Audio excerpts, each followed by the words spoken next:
26.3, transformations of functions. And instead of general functions, we're going to deal with these three functions right here: the square root, and the absolute value. And let's see, the x squared, it has a vertex at 0, 0. So we'll label here 0, 0, and then we'll create the parabola around it. This is very general. The square root function has an ending point at 0, 0, and it kind of looks like this. This is the square root function. And then the absolute value function also has a vertex at 0, 0, and it has this shape here.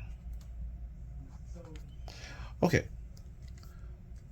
now we're going to start with this function right here, and that's a -2. The -2, that is a C parameter, so we'll label that as a C parameter.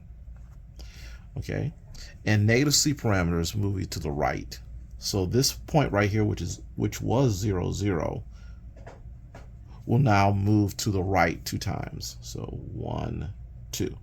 So now this is the new vertex right there at 2, 0.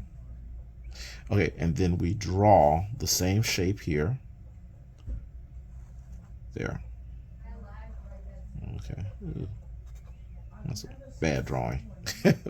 But I have it labeled so I know I'm going in the right direction. Next, we have a negative on the outside. That negative on the outside that we just added to this changes this right here by giving it a -1, which is an A parameter. And A parameters, when they're negative, flip you across the x-axis. So we're going to take this graph right here, this graph, and flip it across the x-axis. And let's share where we're going. So this is the point right here.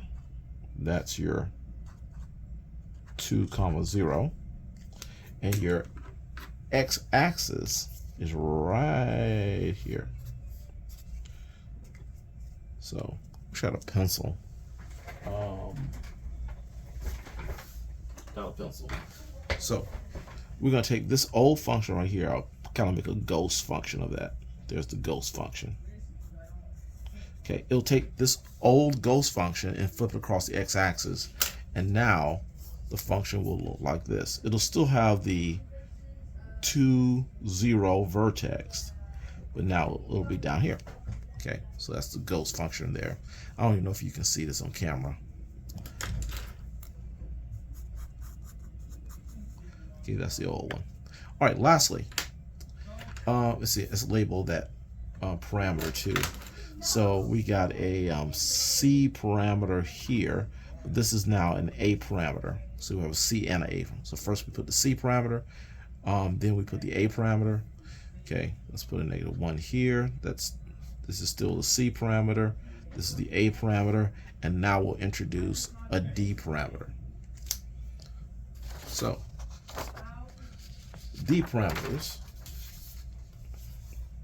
are basically on the outside of the function, and if they're negative, they move the function downward. Our D parameter is positive, so it's going to move it upward 3 times.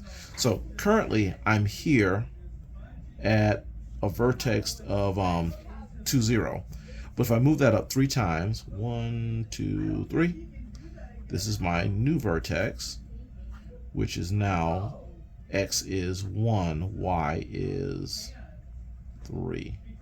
I'm sorry, that's x is 2. Yeah, that's x is 2. My fault. X is 2, y is 3. So that's my new vertex. And now it'll have the same shape, okay, but it'll just be a little higher. And we are done. That's my final graph. Now I'm up to 3 parameters: A, C, and A. Or the order will be C, then A, and then we added D.